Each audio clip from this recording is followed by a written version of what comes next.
And then Bob dropped the bombshell. Clear out your room next month. When my mother gets discharged from the hospital, I'm bringing her straight to this house. Living together might make household chores easier, but I'll have to face my mother-in-law and endure her snide comments every single day. I was utterly devastated. Understanding that he seemed determined to make this happen with his mother, rather than argue with him, I knew it was better to discreetly take measures. Years of experience had taught me that. Bob left, not suspecting a thing, and seemed quite pleased. Everything's going according to my plan, I thought. It was so simple, it was laughable.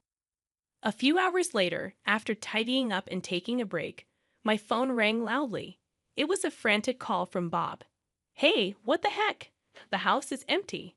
I am Catherine Rose, a 45-year-old working mother holding a managerial position at a publishing company. I have a husband and 2 kids, a typical American family. When I got married, the idea of balancing work and family was just beginning to gain traction. It was an era when it was common for women to marry and become homemakers. Bob had allowed me to work, and in return, I've given my all to both my job and household chores. After having kids, I've been fully committed to raising them as well. But lately, I've been feeling overwhelmed. My mother-in-law, Mary, who was initially against me working, has started to complain. When are you going to stop this job nonsense? You're such a terrible wife. Back in our day, the job came second. Our main duty was to dedicate ourselves to our homes. I've been working hard in both my career and home, raising the kids and managing household chores. I'd always thought of it as repaying the kindness Bob showed by supporting my career. Perhaps seeing my dedication, both my daughter and son help around the house. My daughter does the laundry and ironing, while my son takes care of the bath and fills the tub every day. When I come home, I just have to prepare the meal and clean up. I'm so grateful to my kids. But even though we're both working, Bob doesn't lift a finger. I've asked him to help out several times, but Bob's answer is always the same. Catherine, I let you keep working, didn't I? You're trying to skip out on your wife duties and make me do the chores because you want to have an easy life. Quit playing the victim. And every time my mother-in-law would tattle on me, and I'd get an earful from her. Bob's the breadwinner of the family, you know, and you're trying to make him do house chores. What are you thinking, Mary? This is why it's never good for a woman to work. Be grateful I even let you work. Understand your place. Lately, perhaps she's bored, but almost every night she calls with these snide remarks. It's become so frequent and unbearable that both my kids and I are fed up. My kids have even started pretending they are needed somewhere else to hang up the phone. Sure, I'd appreciate the opportunity to keep working, but why the constant hostility? I've been the one handling both the household chores and raising the kids. She should understand how challenging it is to juggle both roles. What more does she want from me? Right now, I'm under so much stress, and the only saving grace is that my kids are on my side. The root cause of this situation lies in Bob's salary. Truth be told, Bob's pay isn't that great. It would be considered on the lower end. He had a tough time finding a job and eventually landed one at a small company thanks to a family connection. If he had shown some initiative, I wouldn't have cared about the low salary and would have supported him wholeheartedly. However, Bob got down on himself because of the way he got the job. In the beginning, he used to mutter things about how he should have been working at a bigger, more renowned company. He only ever did the work given to him, never striving for promotions or looking for new job opportunities. Someone truly capable would have studied on the side or honed their skills to find better job opportunities, but Bob didn't. So he only ever got raises based on seniority, and his performance-based bonuses were always the bare minimum. On the other hand, the company I work for is a nationwide corporation with parental leave policies in place early on. While it felt the effects of the economic bubble, it's a reputable company that has managed to avoid major salary cuts. Moreover, I've climbed up to the position of manager, successfully handling a significant number of contracts and projects. Naturally, I've earned considerably more than Bob. I'm even covering our kids' expenses, using my paycheck to set aside money for their college funds. I've taken full advantage of the benefits of working for a large corporation. Looking back, it feels like I was living off my savings when I took parental leave for my two children and had no salary. With Bob's salary, there's no way he could cover all the living expenses with two kids. I don't recall ever receiving living expenses from Bob, and there's no record of any transfers. Perhaps Bob let me continue working because he thought he could rely on my earnings. Lately, I've been thinking about this a lot, wondering if we've mostly been living on my salary. To confirm this suspicion, I looked at my bank book, and it became evident. The rent, utilities, groceries, and the kids' school fees. I've been paying for all of it. There's not a single penny coming in from Bob's account. I chuckled, feeling utterly drained. Bob's salary is completely spent on his hobbies and providing pocket money to my mother-in-law. I've always believed I owed Bob for allowing me to continue working, which is why I've been putting in so much effort with household chores and childcare. However, the current situation is quite different. I'm covering all the living expenses while Bob freely spends his salary without saving a dime. In terms of supporting our lives, it seems I've become the main breadwinner, while Bob does as he pleases. If I were to leave with the kids, what would happen? Or if I handed him this bank book and told him to leave, would Bob quietly go along with his claim of being the main breadwinner? It's a perplexing situation, and I can't comprehend his perspective. His catchphrase is, "I'm the one supporting y'all. If you've got a problem, just leave." Is he under the impression that he covers the living expenses while spending his salary freely? It's a total mystery. If I, the one paying for everything, were to leave with the kids, what would transpire? Would Bob just quietly go along, sticking to his claim of being the main breadwinner? He'd probably tattle to my mother-in-law. I wonder if she knows about the difference in our salaries. If she did, she likely wouldn't make those snide remarks. Perhaps she thinks Bob is a wonderful son, supporting his family and even allowing his wife to work. If she knew about the salary difference, what would she think? Would she ditch Bob and cozy up to me? No, that's the last thing I'd want. As I contemplate these thoughts, my mother-in-law has an accident at her home and hurts her foot. It appears she'll need hospitalization and physical therapy for a while. With my father-in-law having passed away before Bob and I got married, my mother-in-law has been living alone. Either Bob or I have to take care of her. In a call from the hospitalized mother-in-law, she starts with her demands and continues despite my attempt to explain my work situation.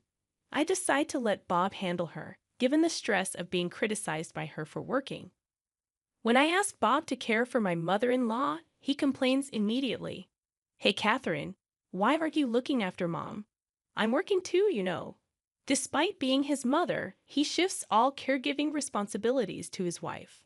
Holding back my frustration, I reply, "I have work too, Bob, plus all the chores at home. If you'd help around the house, maybe I could visit her more. More importantly, I think your mom would be happier if it was you who came to care for her." While venting stress on a daughter-in-law is common, it's better to approach such situations with positivity. So I keep finding reasons to avoid caring for my mother-in-law. I diligently washed and folded my mother-in-law's laundry, carefully packing it into a bag. If she asked for specific items, I made sure to buy them, even checking the names of the products she requested. Even if Bob took credit for these things and I ended up shouldering the blame, I didn't mind. I just wanted to avoid hearing my mother-in-law's snide remarks. Thankfully, my judgment seemed right. My mother-in-law greeted Bob with a big smile every day. Apparently, for a mother like mine, nothing beats the joy of being cherished by her son. Having her beloved son around must feel much better than dealing with a daughter-in-law she'd want to make sarcastic comments about every day. It seemed like she eagerly awaited Bob's return from work, focusing on chatting with him. She handed Bob a shopping list note, and since the first time she was admitted to the hospital, she hadn't called me. Observing my mother-in-law's smiling interactions with Bob, it seemed he felt like he was being a good son. Even when he returned home at night, He handed me the laundry and shopping notes without any complaints. Although Bob would throw in some sarcastic remarks at me while handing over my mother-in-law's things, I was able to live peacefully. In the middle of the night, I muttered to myself that I just didn't want to hear any of my mother-in-law's complaints right now. I hoped for things to stay peaceful for a while.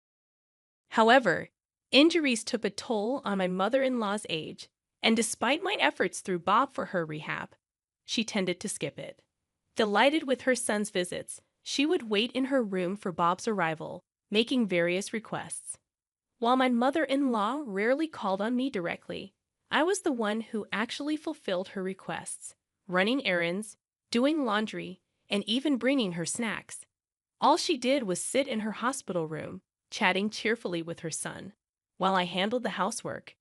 It was a relief not to see my mother-in-law, but I was worn out from her numerous requests, and shopping alone became a significant chore.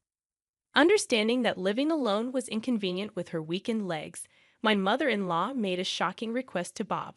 She expressed difficulty in shopping and preparing meals, asking him not to leave her alone. Of course, Bob sided with her, suggesting they live together. It seemed they were moving in that direction without consulting me. Finally, Bob dropped the bombshell. He would be living with his mother starting next month, instructing me to clear out my room.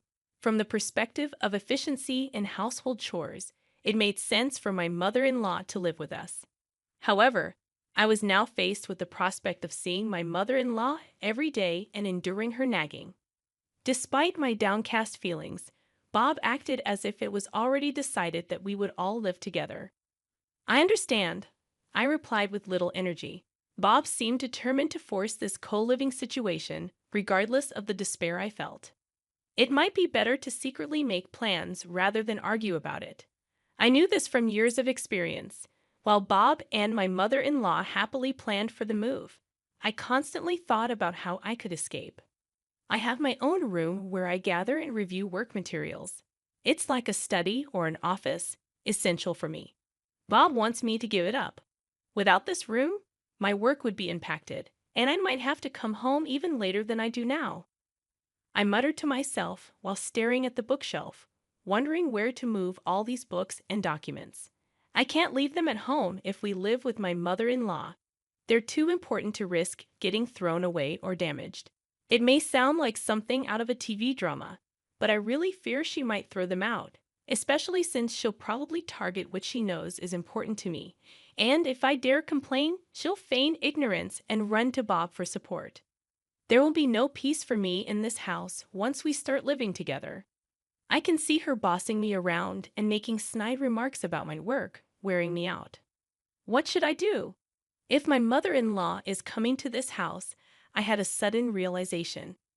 Why hadn't I thought of this simple solution before? It seems living with my mother-in-law and all her nagging wore me down more than I realized. It felt like the fog before my eyes was gradually clearing up. Well, of course, there's absolutely no need for me to hold back. Why didn't I realize something so simple? I mumbled to myself and immediately began making preparations. As the month changed, the day of my mother-in-law's discharge from the hospital arrived. Bob was all excited, having taken the day off from the start of the morning. "Hey, you better take proper care of my mom from now on. Don't think I'm going to step in like I did when she was in the hospital," he said in a commanding tone. Without responding to Bob's order, I changed the subject. "Oh, speaking of which, your mom's been in the hospital for quite a while, right? Hospital food is bland, and they don't give you much. I bet a gourmet like her wasn't satisfied. I think the discharge process and packing will take up the morning. So why don't you take her out for some good food? You took the day off after all. How about a nice drive, just the two of you? I think she'd really appreciate it." I handed Bob a generous amount of cash. I had set aside some money for living expenses and even Bob's personal spending, but this was more than his monthly allowance. Surprised by the unexpected bonus, Bob's spirits lifted even higher. "Well, aren't you thoughtful?